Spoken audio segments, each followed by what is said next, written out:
Okay, we're back again. Yeah, been a bit of a delay, but at the same token, it's been more of a personal thing. I've been, shall we say, recentering myself. Not only have I been recentering myself, I've been exploring other things. Also developing other things. When I say recentering myself, I mean things like breaking down memories, making sense of both them and the choices surrounding within them. So exploring all that has happened so far and what decisions are next. Thought best write that down. Sometimes you think it sounds great in your head, but sometimes it's better just to jot them down. No, it's not a midlife thing. Let's call it taking stock. 10 years is a long time to be sat here, even if it's once a month, twice a month. Putting information out there, watching it go backwards and forwards, actions and reactions, causality in general terms of speaking, mapping out what's going to happen next, as in across either in this country or Europe or the American bloc or the Russian, African, and so on and so forth. So it's a lot of information for anybody, even myself, to process in, shall we say, short periods of time. So effectively something has to give somewhere. In this case, it is just simply taking stock. Making sure that the path that you're on, the path that I'm on, the path we're on, is the right one for all of us. Specifically myself in my own life. Hey, swings and roundabouts in all directions. It is, so yeah, it's just generally taking stock, sorting out bits and bobs, making sure that what I want to do is what I want to do. And it's also coming to a point now where I'm thinking to myself, we're going to really kind of like work on the spiritual side of things, the metaphysical side of things. It's more of a personal thing, so don't worry, I'm not going to start pushing anything on anybody. Within all of that information that's happened so far, within decisions being made now, it's about the next set of videos.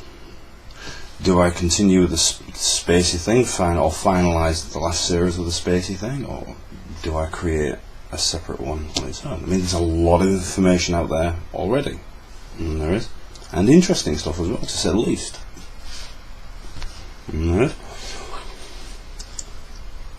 But, yes, it is simply looking at things a little bit closer, but at the same token, just putting all out of my mind, flushing my mind out, recentering, and then regathering.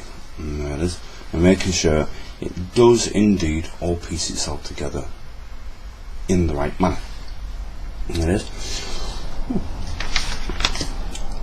To keep this short, at the end of the day, there's only a couple of things. I have been watching all the incidents and accidents, people being, or teams being trapped in caves, international relationships, marginally decaying to then rebuilding themselves, positive affirmations of saying, yeah, we'll do this, and yeah, we'll do that, and no, we won't do this, and no, we won't do that. Other countries coming up in arms, calling for assistance, such as across the Israelis on behalf of the Palestinians. Also various other incidents across in the African bloc. That will be dealt with another time. Let's just say the call is being heard. And the general understanding is that we're moving in that direction anyway. Okay. It's also, people are progressively beginning to understand, especially when we were talking about the Central Europe, or rather going across to the Asian bloc. Yeah, even some of the leaders are beginning to realise that, you know, some of the actions and reactions that are happening, or that they've made, the choices that they've made, let's make that a little bit more clearer, the choices that have been made are not actually conducive to long-range plans, or even short-range plans for that matter. So things are panning out well there. See, I could do this blow by blow, but it's like, you already know a lot of it, and you've already begun to find resolve. The couple that I'm looking at is surrounding a topic that seems to be growing quite rapidly. One of them is the next level of industrial revolution, and the other one is, shall we say, a parallel subject, which is universal basic income, or UB, or basic income. Within all of that, it has its other subcategories, of course, such as AI and whatnot, virtual reality, for which I've noticed scientists are now beginning to say, yeah, I think in some ways over the years we've lost a little track of this thing, and reality is reality, and we can map reality and whatnot now. So it looks like a virtual reality type thing, but it's not. Everything's real, and so on and so on and so on and so forth. See, and that's the thing within it all. When you take in so much information, it's like I was saying in the beginning parts of this, in the first 5 minutes, the beginning parts of all of this, when you take on and you discover a lot of information, it can indeed warp views. You can get lost in that information, so therefore you have to find a way of, you know, constructing a ladder and climb your way out of it all. Yeah. Or otherwise, if you keep working at it, you end up just burying yourself under a mound of information and books and so on and so forth, and never really know what it is you're taking in. Yeah. So again, even on that side of things are beginning to look a bit more peachy. Close to home, or even across in the general terms of speaking, the big topics is in, like for instance, the biggest one at the moment, or has just wrapped up, being the World Cup and that. Well, congratulations to everybody who got in the top four, and you know, the final four. Specifically, the winner. Good on you, France. And as far as England goes, well, at least you finished at the top. Right? You didn't get knocked out in the early rounds, right? Like been happening in previous games. So the effort was obviously worth it. Naturally, you need to put more in to push yourself up, but then that's the same that goes for all teams, isn't it? And various other sports activities. I've even noticed that the films realm, the entertainment realms, is coming out with some whole new, diverse and, well, just entertaining films, as prescribed from the beginning. Right. So, the upshot of it all is on one side of it all, things are quite peachy. Yeah, they're looking pretty good, as I would say. On the other side of it all, there is still uncertainty. Certainty is based on a lack of control, or uncertainty. Well, yeah, actually both. Both certainty and uncertainty is based on the lack of, or thereof, the amount of control you have over a particular situation. It kind of speaks for itself, doesn't it, really, when you ventured into that realm. Yeah. So, a lot of businesses are getting their hackles up a bit because they're not certain of what direction things are going in. But then is it not an opportunistic time to be able to reevaluate where you are? Yeah? Is it not an opportunistic time to be able to reformulate yourself? Yeah? Take stock, for instance. Yeah? Is everything what it could be? If not should be, could be. Because by the time you've finished, if you've already got connections, granted there's the cost element to it all, I'm not being dismissive of all of that. Movement is always going to be there for anybody and everybody who needs it, shall we say. The cost of it is another thing. Retrospectively, should cost really be a part of it all, given the fact that cost is already a factor in transport anyway? Should anybody be really charging for import and export? Just monitoring it, so you know that, for instance, this Novichok, that nerve agent doesn't slip through. Yeah?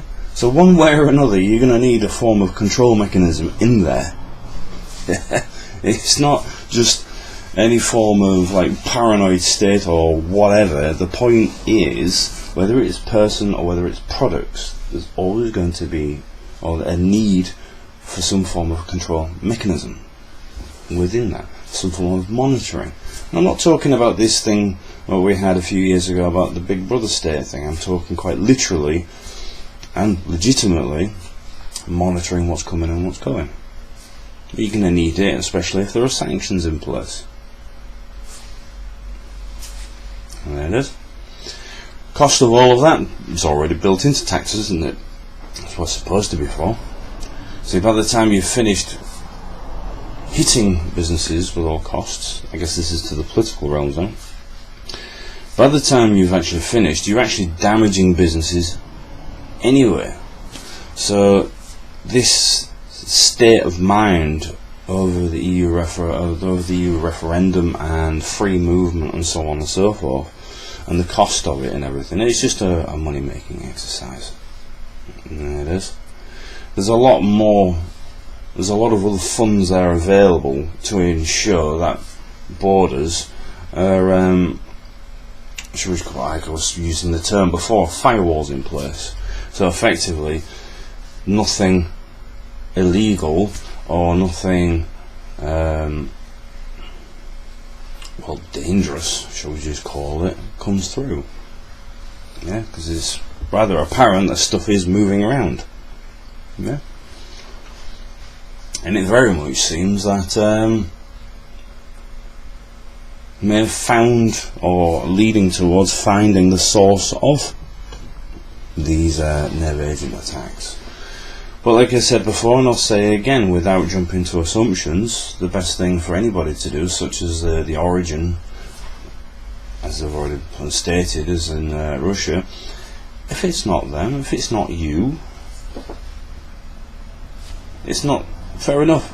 Saying it's not you is what is a step in the right direction. But if it's not you and you want to keep your name clean and clear, then participate in the investigation. Where did it come from? How did it manage to get itself across here? It doesn't matter whether it's here or whether it's in any of the other countries. The fact remains is that it exists and it's being used when it's not supposed to have been. Yeah. So again, when it comes down to economics, the European Union referendum is seemingly beginning to now shape itself up. Having economic states limited to one hub, it is quite literally a self-consuming paradox, as I was saying before about the snake and its tail. It's an ill-conceived approach towards creating a paradox, because if that is the actual philosophy you work on, then you're only going to get what you deserve at the end of the day. Is that you try trading only within your own block, eventually you're going to run into problems. There you are. So by the time you finish, when you look at any trade deal, any trade deal is more than likely going to be, or in most cases, and is going to be better than the one that you've currently got. This is to the EU. There it is. By being ham-handed, heavy-handed, heavy-fisted, or whichever variation of the metaphor you wish to use, you're only going to cause yourself more harm than good by trying to create this hard approach. Yeah, you're not that powerful. As a good handful of us already, at the very least, we've already identified, and as I've shown over the years, pull the European Union apart. It's that fragile. And it is. So any suggestion that's being made in the terms of referendums and whatnot, and trade deals and social makeups and so on and so forth, and cohesion, is going to be better than what's currently existing. Yeah? Consider it as a step in the right direction, and an evolution of what currently exists, as I was saying before. Consider it as an opportunity to be able to reevaluate, yeah, what's currently happening, how you currently do things. There it is. But otherwise, I've allowed that one just to get on with itself. Otherwise, I'll be just simply repeating myself, or repeating what other people are saying. Wouldn't I? Yeah.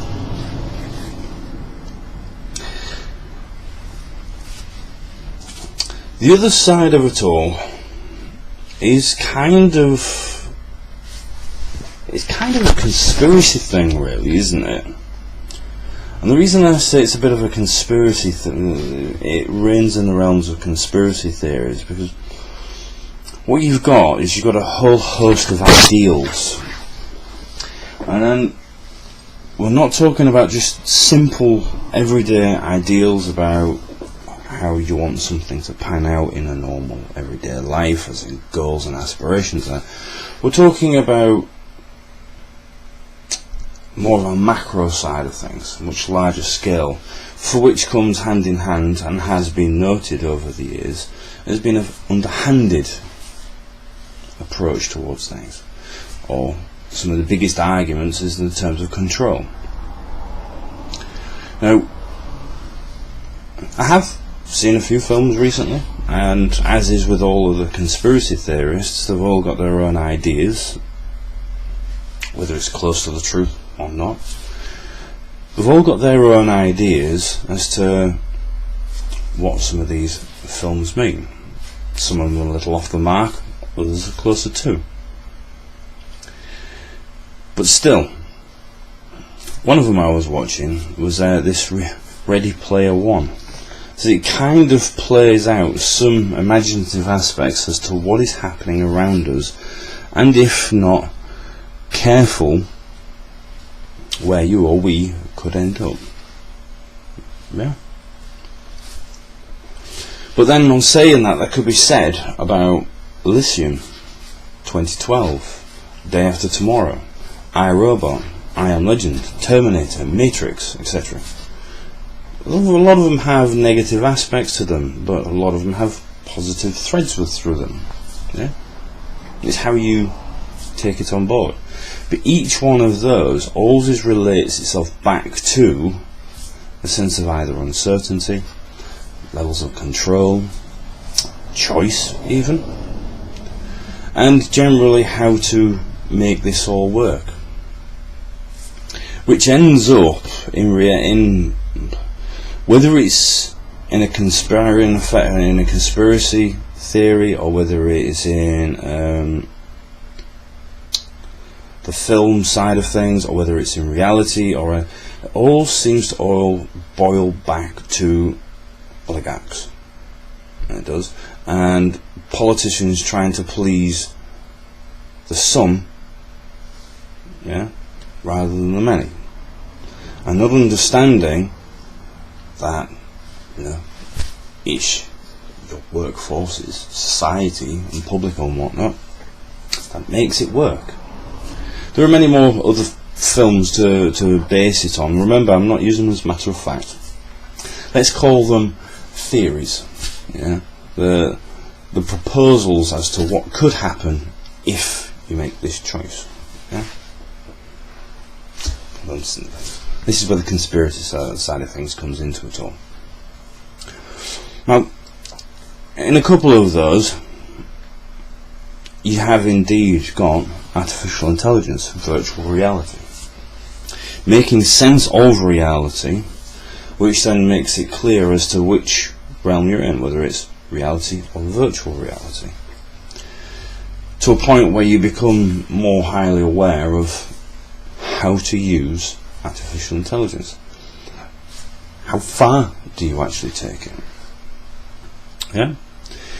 So, looking at this, what have I noted down? AI and being able to control it, yes, and still be productive. So you're looking at supply and demand versus resource availability. That in itself explains a great deal. It does. Given the fact that populations are growing exponentially,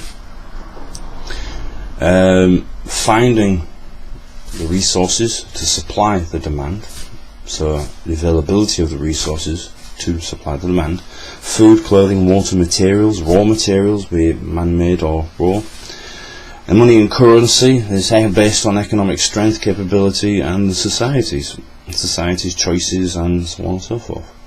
Yeah? I've heard many a tale, or rather should I say read many a tale about people not wanting to work. Why should I work if it wasn't my choice to be brought into this world, so why should I work? That's a new one, that one is. Which all can be explained as we move along, and it will be explained in the series. Because remember, the ones over on YouTube, the series 1 there is the basic platform in which to build on. They may get redeveloped, rewrote, for then to go on to series 2, which then goes in deeper. But again, it's a part and parcel of the other side to the social responsibility, isn't it?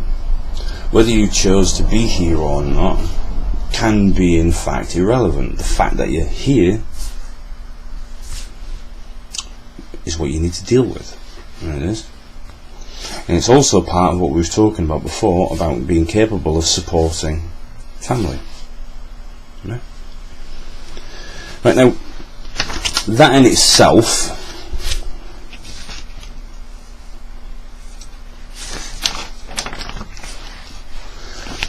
kind of introduces the universal basic income, or the basic income, or UB.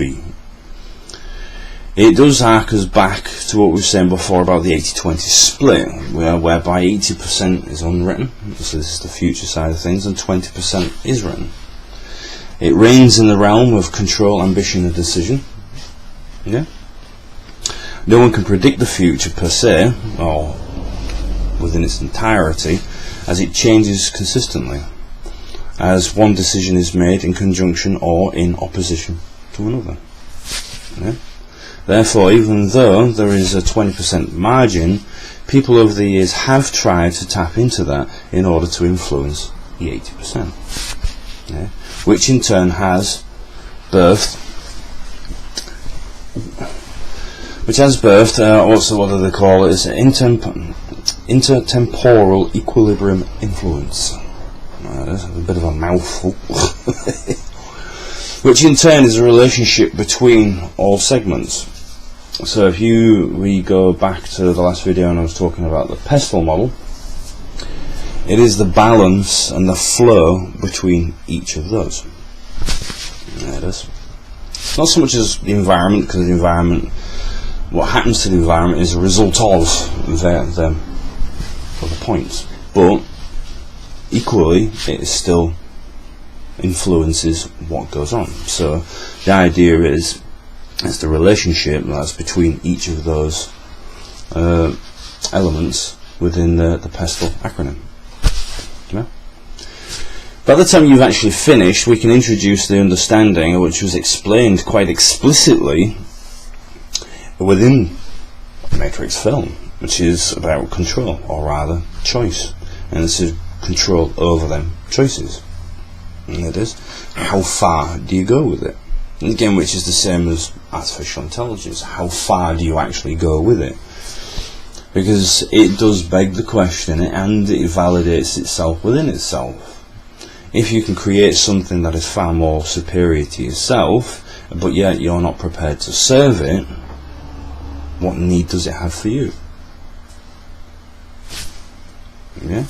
How is it going to support you? How do you support it? And so on. So that, again, that is a temporal relationship. There it is. Can two very, shall I say, sentient life forms, yeah, coexist?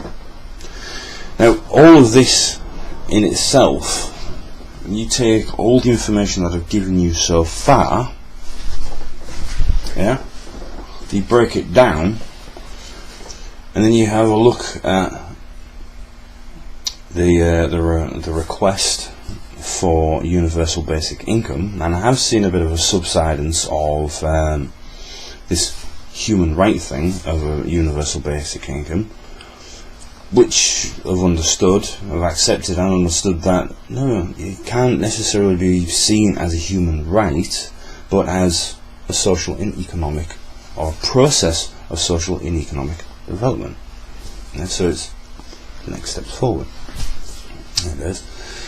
Also, with some people who have been creating various models, influential models, or participation models, value models, value relationship models, and so on and so forth.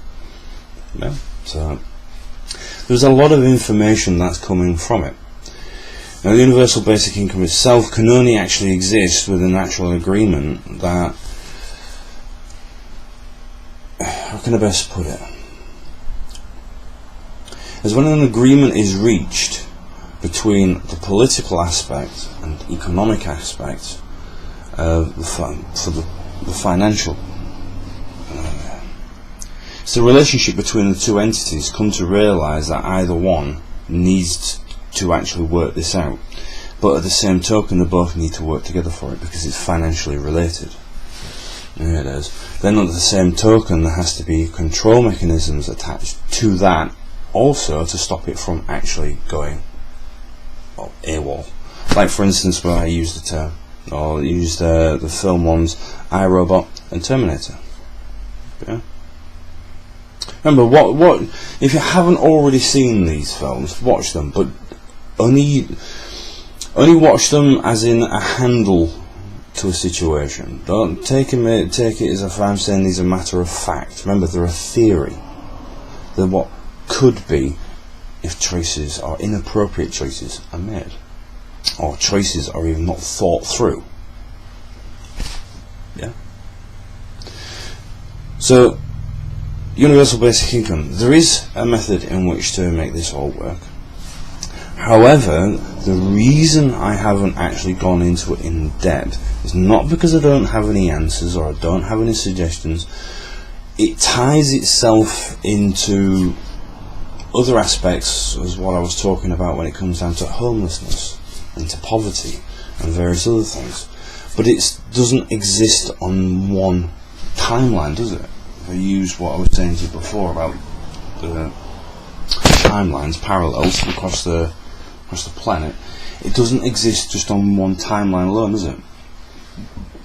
What some of us, let's say from the central line, are experiencing, and those who are on like our 4 timeline, or +4 timeline, they may not be experiencing what we're experiencing at the moment because their economy hasn't evolved to that point.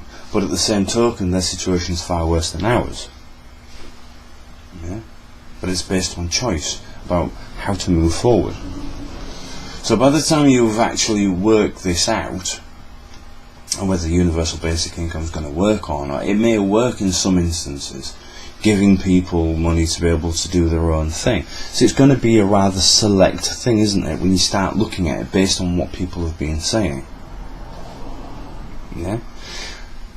The conundrum, or the rich tapestry, the weaves within the rich tapestry is who to actually pay it. Is it going to be income based, those who have already got businesses, yeah, So is there a minimum threshold? Yeah. Again, family aspects as supply and demand. There's a vast amount of little elements that are within this subject matter itself, that if not done right, you could cause far more problems or create self-consuming paradoxes, and throw the control mechanism completely out of sync. Even when we use the term intertemporal equilibrium influence, it could throw that completely out of whack. It could. And the relationship between all aspects of people, society, and could in turn, by the time you finish, cause more harm than good. Yes, it's the negative side of it all, but if you don't face the negative and how negatives come about, how can you realistically actually avoid them or even resolve them? Because for as much as we can sit here and it's all positive, it's all great, it's all la-di-da-di-da-di-da, and all of a sudden somebody comes up to you and slaps you across the back of the head. Well, I wasn't expecting that. What do I do about it? Hey, what the hell's happening? And you wind up in the same state we were in 2009. And I fear to say this, but you wind back up here. Yes. That's why I've not gone into it as yet, because there are the dynamics that's surrounding all of this, the weave within the tapestry of just this one little subject matter within a larger picture is far more complex than what most people are prepared to accept. Yeah, they want it to happen, and they don't care how it happens as long as it happens, because it means that they've got money. Fine to an extent. But remember what it says about this whole process and where it's all leading to. It's not a question of that whether it gets done or not. The question largely is, how is it going to get done? Yeah, the whys are eventually pretty much obvious, right? It kind of speaks for itself. It's how it gets done. Yeah, it's what will make the difference in the long run. It will make the difference to, like for instance, the Elysium film. When you start looking at them types of films, yeah, them theories. Again, there's a lot of information. Where is it all leading? Well, a part and parcel of this recentering is looking at the long range and how to get there. Looking at what's already been proposed, how to actually make that work, and what should be proposed within the grander plan, where to make it work from. Now, symbolically speaking, I have kind of made a choice of where it will all start from. And no, it's not from here. It's already started from here. I've got one of two choices really. I can either use a symbolism, a place of symbolism, or I can make it more random, yeah, which works within the model itself. But again, that will all come at a later date. Just be sure that it is still being worked on. At the end of the day, it keeps coming from the back of my mind forward about how is this going to be presented, what details am I going to be presenting, how will it benefit people, you know, how will this help us all move forward, you know, what comes next after that, and so on and so on and so forth. Are there going to be, you know, problems? If there are, how is it going to be handled, so on and so on and so on and so forth. There's a lot of information to actually put across. There's a lot of pros and cons, more pros than there are cons given the current construct of things, but it requires a lot of time and a lot of effort. It's one of the reasons why I was saying before is that once the 10-year program has been shut down, yes, it'll disappear for a short while. Yes, I will still be in the background. I will be listening. Shadow Crown Services will inadvertently reinvent itself, or represent itself in a slightly different light, but it'll be ready in the proposal. It will lead it for a short period of time, as is what happened with this, and then it will be handed over. In some ways, even right from the beginning, I was perhaps one step ahead of even myself. Yeah, I'm always thinking ahead. I'm planning the next steps whilst working ahead, and then being here and now.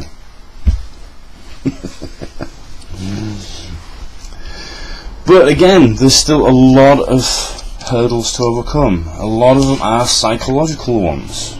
Unfortunately, it is psychological, because even within the films that I've used as theoretical handles, even them themselves represent the barriers to moving forward. Like, people would see a conspiracy in a fart, you know what I mean? That's one extreme, to the point where it is just simply uncertainty. You've got people who are quite happy to pull down what would be deemed as a viable idea that serves the majority and not the minority. All they're focusing in on is the minority, or those who are in lead. Its roles and responsibilities and so on and so forth. But again, it's all psychological aspects, hurdles that we need to overcome, because they've been ingrained into people in one fashion or another, because of how the leadership construct has been working over the last couple of millennia. Yeah? So it can be forgiven, shall we say. For the lack of a better approach, it can be forgiven. Up until a point, whereas if it continues, then it needs to be dealt with, doesn't it? I noticed the thing with what have I got here to finish us on? The flat earth thing. That in itself is going to cause people problems, because when it comes down to leaving this planet and exploring around a lot more prolifically, more consistently, just more, whether we're going across to Mars and that, people have to be more readily accepting of the fact that whatever theories they birth themselves now, or get themselves involved in, whether it's anything religious, political, economic, such as the fact they have to be prepared to accept there are certain things that what they've been shown and taught are not actually true. So, the flat earth scenario, again, it needs to really come to an end, and the best way to describe it is very much in the simple physics side of things. See, you can even actually have a look at again the film Elysium. If the world was flat, right? This is the last time I'm going to do this. I'll leave it to everybody else to deal with. It's the last time I'm going to do it. Right. The one image I saw was basically the North Pole in the centre. The landmass was around the middle, right? And the South Pole was all the way around the outer edge. Now, to me, that kind of reminds me of a bit of a spinning top, right? And even within the most simplistic of physics in itself, there'd be a few more basic physics explanations. Right, based on that model, the disk, there's going to be a few things that are going to happen. Right. First and foremost, if we work with the most obvious one, is the equatorial line. If it was flat, right, like that, there'd be no South Pole. There'd be no outer rim, based on the fact of the temperature of the sun versus the actual friction which causes ice formation of the actual space. It'd be more like, I don't know, a slush perhaps. it'd be kind of maybe even a vapour more than anything else. So in actual fact there'd be more cloud covering. If it was on a marginal tilt, given the fact the equatorial line is 0 degrees and passes across the top of Brazil area and then through Indonesia and that, the tilt in itself, well, depending on the tilt and how you want to work it out, it could be around about the 30 degrees or the 60 degrees line, which basically would mean there would be more likely be no North Pole, yeah, and or it would be concentrated around the northern Australian, or the hemispheres of North Australia, the Northern Territories of Australia. So things would be marginally different when you take into consideration all the information provided at the moment to the information being provided through a theory. Right? The other side of it all is, given the fact that the North Pole is supposedly the centre within that disk model, the North Pole is the centre, it would then suggest that there is no real tilt to it. So we go back to our first idea that there will more likely be no South Pole.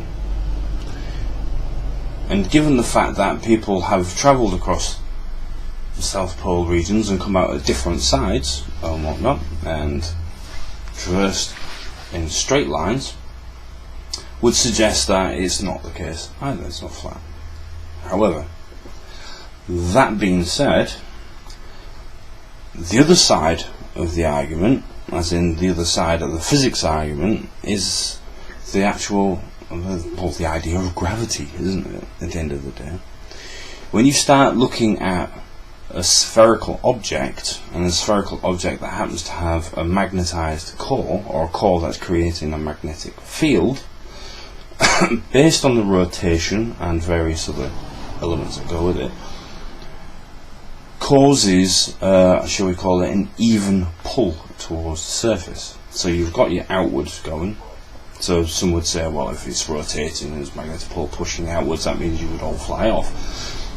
Not necessarily the case, because when you start rotating and you rotate at a particular speed, you create a sense of equilibrium between push and pull. And naturally speaking, you pull towards the greatest surface area, which is the spherical object. So it's always going to be pointing inwards. The other side to it all, in the terms of the argument of the flat Earth, it would represent itself as a spinning top.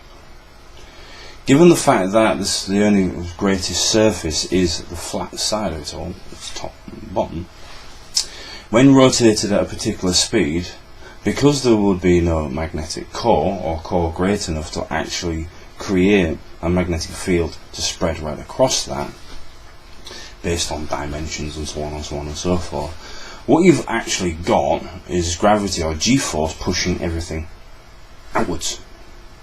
So in actual fact, you wouldn't be stood upright, you'd be laid flat, going off the edge. Okay, so everybody would be living on what is proposed to be the South Pole, or the outer rim. Exemplified in the theoretical side of things, as I was saying, within lithium, as in the big wheel. When you rotate something of that size at a particular speed, everything makes its way outwards. It does. So if it was a flat Earth, everything would make its way outwards. And it would. And there wouldn't be ice on the outer rim. There'd be something that's similar to it, or maybe in a more of a liquid state, or more, I don't know, be a bit more viscous than more of a solid than it would be a solid. But I think even just in them two alone, it represents itself as it's physically and within science not actually possible to be flat. If indeed it was flat, why is the sun not flat? If the sun is flat, how is it even actually functioning? Yeah? How is it you're able to look at the sun and actually identify the fact that you've got flares coming off at different angles, which represents an actual spherical object. How is it that people haven't been able to postulate an idea that Mars, Jupiter and all the rest of them are all flat? Given the fact a lot of them, with gas giants and so on and so forth, you can actually see a spherical object and swirls passing around it. So why is it that it's only Earth that's flat in amongst it all? See, just a couple of things for you to play with. It's entirely up to you. At the end of the day, it is entirely up to you what you play, how you perceive these things. But you've got loads of examples, like we've said about the spinning tops, which is dual singular axes. You've got equilibrium, dual, and then you've also got dual and multi-axes, with things like gyroscopes for based on spherical objects and that. You've also got explanations which stands to its reason when people talk about aeroplanes and whatnot. Ender's Game is another one. It provides a basic understanding. It's a matter of perspective. To you they seem upside down, but to them, and based on personal equilibrium or temporal orientation, they are the right way up, and you are indeed the one that is upside down. Remembering that with an outward force, governed an outward magnetic force, governed with the spin, it's actually more of a magnetic force with the spin, creates gravity in itself. Yeah. So an aeroplane, to me, being upside down is not. It is in fact not upside down. It's the right way around for its location. So there you go. Right, I've taken enough of your time. We've done the 45-minute thing, so I've kept you for a whole episode of one of the TV programs. I'm going to leave you to it. I will be back again. I'm working on stuff. As we approach towards the end of the 10 years, yes, it'll be a little bit more, it may be a bit sporadic in places, it may become more frequent. And remember, this was only meant to be a project to be able to help rebalance the whole playing field, whether it be political, economic, societal, or whatever, pestle model, to rebalance the whole playing field. Yeah? So it didn't go spiraling completely out of control. Yeah? And, well, I'm not going to say anything else until March, or once referendum's over and done with. Right? Beyond that, are you enjoying the weather? Yeah?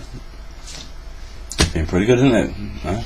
Since '76, for 42 years. Yeah? So, there you go. You enjoy the rest of your day. I will be back again soon. Keep thinking about stuff. Remember, solutions don't just come out of thin air. Sometimes you have to delve into the negatives in order to find the positives. For every question has an answer, and for every problem has a solution. Right?